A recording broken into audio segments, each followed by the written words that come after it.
नमस्कार दोस्तों, official Mittal sir classes में आप सभी का स्वागत है। मेरा नाम दीपक मित्तल। आज मैं आपको क्लास 11th का 11th चैप्टर जिसका नाम है कोनिक सेक्शन ये शुरू करवाऊंगा। इससे पहले के चैप्टर के अंदर हमने एक रेखा के समीकरण के विभिन्न रूपों का अध्ययन किया है।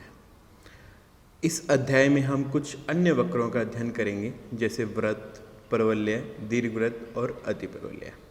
इसमें परवलय और जो अतिपरवलय है इनके नाम अपोलोनियस के द्वारा दिए गए हैं। ये महान अपोलोनियस साइंटिस्ट है जिनके द्वारा हमें परवलय और अतिपरवलय की जानकारी दी गई थी। इन वक्रों को हम शंकु परिच्छेद या सामान्यतः शांकव कहा जाता है। चैप्टर का ही नाम है शांकव परिच्छेद। तो ये जो वक्र थे परवलय, वृत्त, दीर्घवृत्त और अतिपरवलय, इन वक्रों को ही हम शंकु परिच्छेद या शांकव कहते हैं, क्योंकि इन्हें एक लंबवृत्तीय द्विशंकु और एक समतल के परिच्छेदन से प्राप्त किया जा सकता है। एक द्विशंकु और एक समतल, इन दोनों के परिच्छेदन से हम इन वक्रों को प्राप्त कर सकते हैं। इन वक्रों का ग्रहों के घूर्णन, दूरदर्शी यंत्र और एंटीना के निर्माण, ऑटोमोबाइल्स की हेडलाइट में, परावर्तक इत्यादि में बहुत अधिक उपयोगी होता है। अब हम आगे के अनुभागों में देखेंगे कि किस प्रकार एक लंबवृत्तीय द्विशंकु और एक समतल के परिच्छेदन के परिणाम स्वरूप विभिन्न प्रकार के वक्र प्राप्त होते हैं। एक लंबवृत्तीय द्विशंकु, मान लीजिए L एक स्थिर रेखा है और M एक दूसरी रेखा है जो इस रेखा को स्थिर बिंदु V पर प्रतिच्छेद करती है और इससे अल्फा कोण बनाती है। ये हमारी L रेखा और ये M रेखा, और दोनों का प्रतिच्छेदन है वो V बिंदु पर हो रहा है, और M रेखा इस L रेखा से अल्फा कोण बना रही है।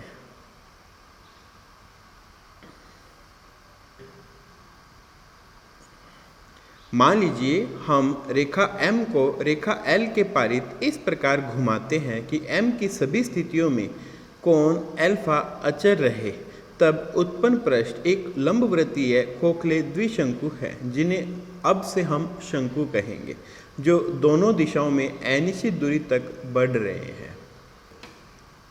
स्थिर बिंदु V को शंकु का शीर्ष कहते हैं। यहाँ इनका दोनों रेखाओं का प्रतिच्छेदन हो रहा था, इस बिंदु को हम शंकु का शीर्ष कहेंगे। L रेखा, ये जो L रेखा है इसे हम शंकु का अक्ष कहते हैं, तथा M रेखा, ये जो M रेखा थी इसे हम शंकु का जनक कहते हैं, क्योंकि इसी के रोटेशन के द्वारा हमें पृष्ठ प्राप्त हुआ था, यानी कि ये इस लंबवृत्तीय द्विशंकु का जनक है। शंकु का शीर्ष शंकु को दो भागों में विभक्त करता है, जिन्हें हम नापे कहते हैं। ये ऊपरी भाग ऊपरी नापा और निचला भाग निचला नापा। यदि हम एक तल और एक शंकु का प्रतिच्छेदन लेते हैं तो इस प्रकार प्राप्त परिच्छेद वक्र शंकु परिच्छेद कहलाते हैं। एक हमने शंकु लिया और एक हमने तल लिया, और इस तल का इस शंकु के साथ परिच्छेदन लेते हैं तो हमें अनेक प्रकार के वक्र प्राप्त होते हैं।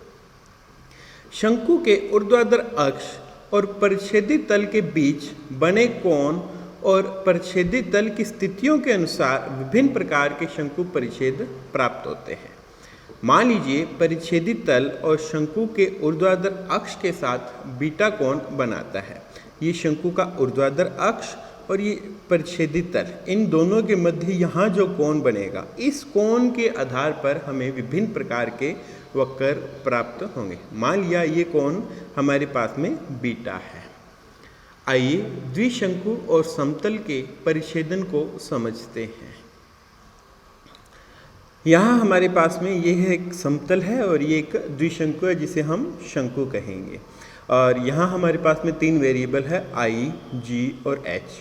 H जो वेरिएबल है इसे बढ़ाने या घटाने पर हमें शंकु की हाइट में वृद्धि और कमी दिखाई देती है।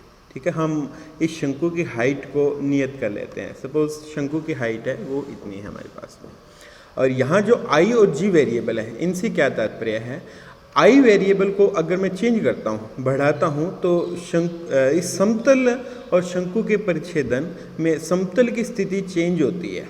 ठीक है, यहाँ जब मैं आई की वैल्यू 0 से छोटी लेता हूँ तो मेरे पास में ये जो समतल और शंकु का परिच्छेदन है ये निचले नापे पर होता है। अगर मैं आई की वैल्यू को बढ़ाते हुए इस प्रकार से 0 ले आता हूँ तो मुझे समतल इनके शंकु के शीर्ष से गुजरता हुआ दिखाई देता है। यहाँ मैंने इसके आई की वैल्यू 0 सेट की। ठीक है, तो यहाँ ये जो समतल है इस शंकु के शीर्ष से गुजरेगा। नेक्स्ट, अगली स्थिति के अंदर जब हम आई की वैल्यू 0 से बड़ी लेते हैं तो यह समतल इस शंकु के ऊपरी नापे पर प्रतिच्छेद करता है। ठीक है, अब हम जी वेरिएबल को समझते हैं। जी की वैल्यू जब 0 है तो यहाँ ये जो कोण है, कौन सा, शंकु की अक्ष, ये जो शंकु की अक्ष यहाँ होगी और यहाँ इस तल के द्वारा शंकु की अक्ष के साथ बनाया गया कोण ये 90 डिग्री है। ठीक है, और अगर मैं इस जी की वैल्यू को बढ़ाता हूँ तो मैं देखता हूँ कि इस यहाँ जो कोण था बीटा, इस बीटा कोण का मान है वो 90 डिग्री से कम हो गया है। ठीक है, और अगर मैं इस जी का मान बढ़ाता जाता हूँ और जी का मान सपोज 1 ले लेता हूँ।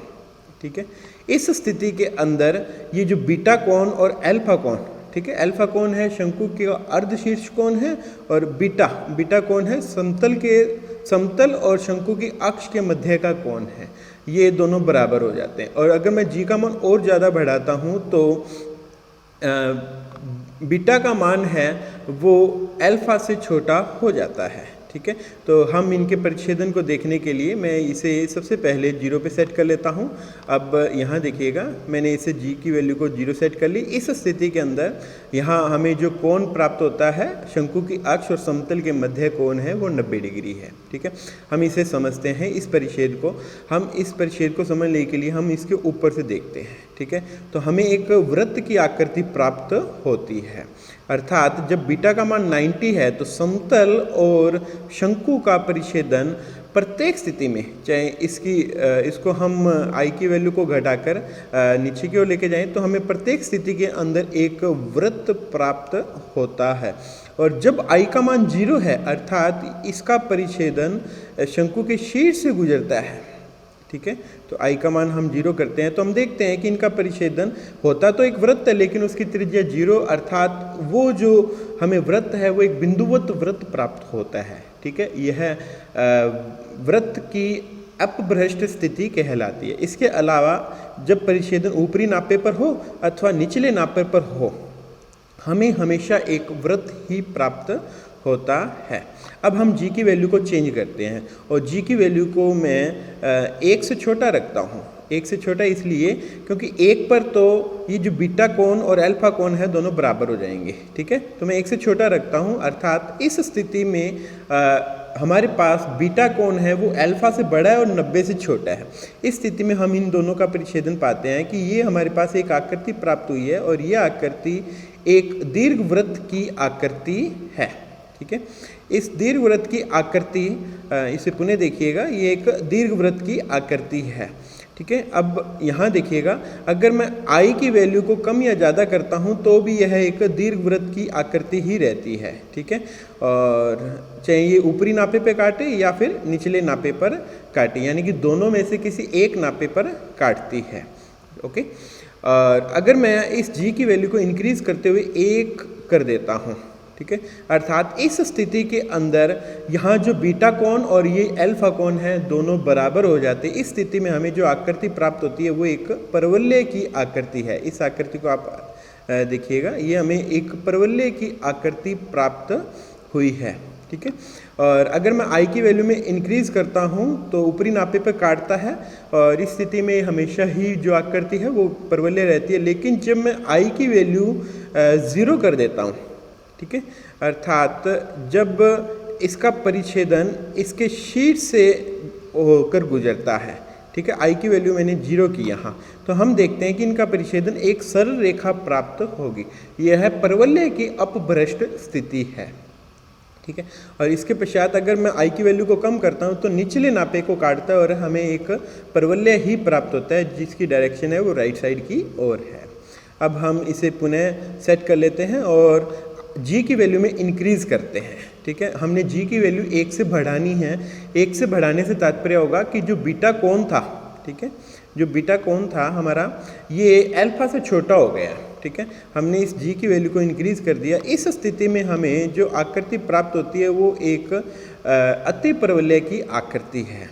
ठीक है, चाहे ये ऊपरी नापे पे काटे अथवा निचले नापे पर काटे। ठीक है, हमने दोनों स्थितियों को ही देख लिया कि चाहे वो ऊपरी नापे और निचले नापे, इस प्रत्येक स्थिति के अंदर दोनों नापों को ही काटता है।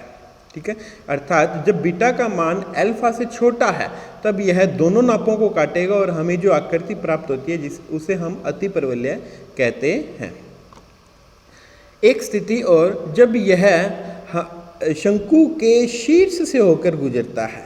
ठीक है, तो इनका परिच्छेदन, यहाँ हम आई की वैल्यू 0 सेट करते हैं तो हमें इनका परिच्छेदन इस प्रकार से प्राप्त होगा। आई की वैल्यू हमने 0 सेट की तो हमें ये दो रेखाएं प्राप्त होती है। यह अति परवलय की अपभ्रष्ट स्थिति है।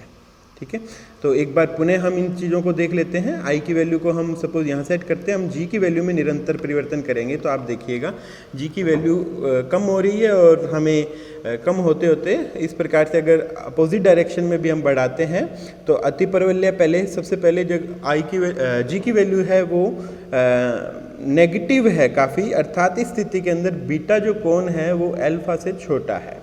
ठीक है, और आप देखिएगा इसे ध्यान से, इन दोनों का परिच्छेदन हमें किस प्रकार से प्राप्त होता है।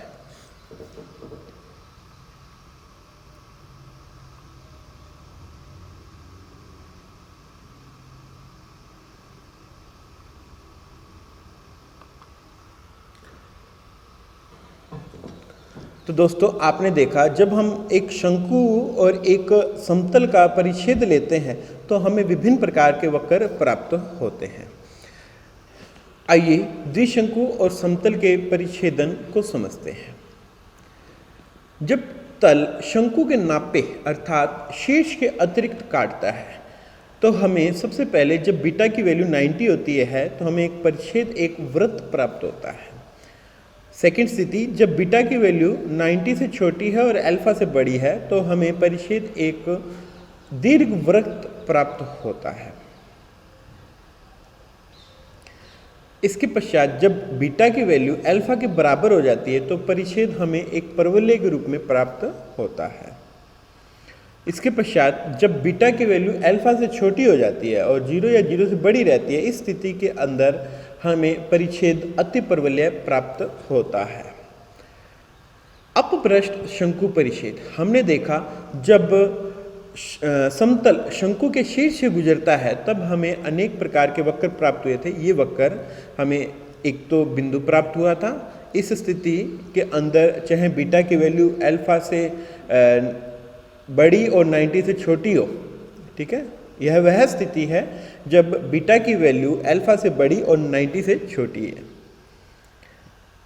इसके पश्चात जब अल्फा और बीटा बराबर होते हैं तो इस स्थिति के अंदर परिच्छेद हमें एक सरल रेखा प्राप्त होती है। और अगर बीटा की वैल्यू अल्फा से छोटी हो तो इस स्थिति के अंदर हमें प्रतिच्छेद करने वाली रेखाओं का युग्म प्राप्त होता है।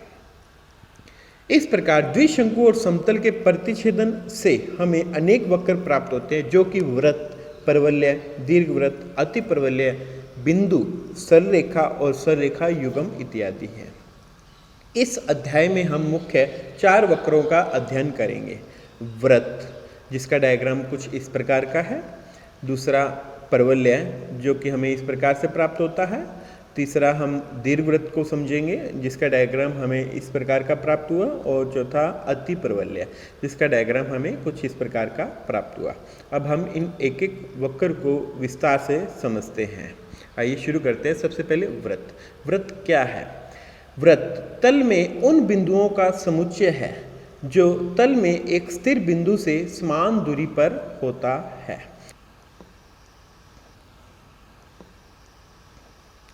मान लीजिए बिंदु C एक स्थिर बिंदु है और P बिंदु इससे R दूरी पर रहता है। तो हम इस C बिंदु से R दूरी पर रहने वाले सभी बिंदुओं को समुच्चय लेते हैं। तो हम देखते हैं कि इससे R दूरी पर रहने वाले जो ये समस्त बिंदु है, ये सारे बिंदु R दूरी पर है इससे, ठीक है। तो इन सारे बिंदुओं को हम अगर मिलाएं, ठीक है, तो हमें एक आकृति प्राप्त हो जाती है और इस आकृति को हम वृत्त कहते हैं। तो वृत्त क्या है? वृत्त एक स्थिर बिंदु से निश्चित दूरी पर रहने वाले बिंदुओं का बिंदुपथ वृत्त कहलाता है। यहाँ स्थिर बिंदु C को हम वृत्त का केंद्र एवं जो निश्चित दूरी है उसे हम वृत्त की त्रिज्या कहते हैं। वृत्त का समीकरण, यदि वृत्त का केंद्र C H, K और त्रिज्या R है तो हमने एक्सिस ली और ये हमने एक वृत्त बनाया जिसका केंद्र हमारे पास में C H, K और इसकी त्रिज्या है वो R है। यदि हम इस वृत्त पर एक बिंदु P ले जिसके निर्देशांक x, y है तो हम देखेंगे कि CP जो दूरी है वो R के बराबर होगी और CP दूरी हम दो बिंदुओं के बीच की दूरी का सूत्र लगाकर ज्ञात कर सकते हैं। तो CP का मान हमारे पास में होगा √ x माइनस h का square plus y minus k का square is equal to r। तो दोनों पक्षों में अगर हम वर्ग कर दें तो हमें प्राप्त होगा x माइनस h का square plus y minus k का square is equal to r square. यह केंद्र H, K तथा त्रिज्या R वाले वृत्त का अभीष्ट समीकरण है। वृत्त के समीकरण से केंद्र व त्रिज्या ज्ञात करना। यदि वृत्त का समीकरण x² plus y² plus 2gx plus 2fy plus c is equal to 0 रूप का है तो हम इसे मानक रूप में परिवर्तित कर लेंगे, यानी कि हम सबसे पहले c को राइट साइड में ले जाएंगे और x वाली टर्म्स को पूर्ण वर्ग बनाएंगे और y वाली टर्म्स को भी पूर्ण वर्ग बनाएंगे। इसके लिए हमने यहाँ x के गुणांक के आधे का वर्ग जोड़ दिया, g² यहाँ जोड़ा और यहाँ f² जोड़ दिया और राइट साइड में भी हमने g² और f² है वो जोड़ दिया। इससे हमें प्राप्त हुआ x प्लस g का whole square plus y plus f का whole square is equal to g² plus f² and minus c। इसकी तुलना हमने x माइनस h का whole square plus y minus k के whole square is equal to r² से की। तो हमें प्राप्त होगा h is equal to minus G and k is equal to minus f। क्योंकि इस वृत्त का केंद्र h, k होता है तो इस वृत्त का केंद्र हमारे पास में h, k की हेल्प से माइनस जी, माइनस f और त्रिज्या यहाँ जो राइट साइड के अंदर है वो r² से हमने तुलना की तो इसकी त्रिज्या r is equal to g² plus f² minus c प्राप्त होगी। वृत्त के समीकरण में x² और y² के गुणांक सदैव बराबर होते हैं। पहला पार्ट यहीं समाप्त किया जाता है। इससे नेक्स्ट वीडियो के अंदर हम एक्सरसाइज 11.1 के क्वेश्चन सॉल्व करेंगे जो कि एक वृत्त से संबंधित है। उसके पश्चात हम नेक्स्ट वीडियो के अंदर परवलय, दीर्घवृत्त और अतिपरवलय को समझेंगे। धन्यवाद।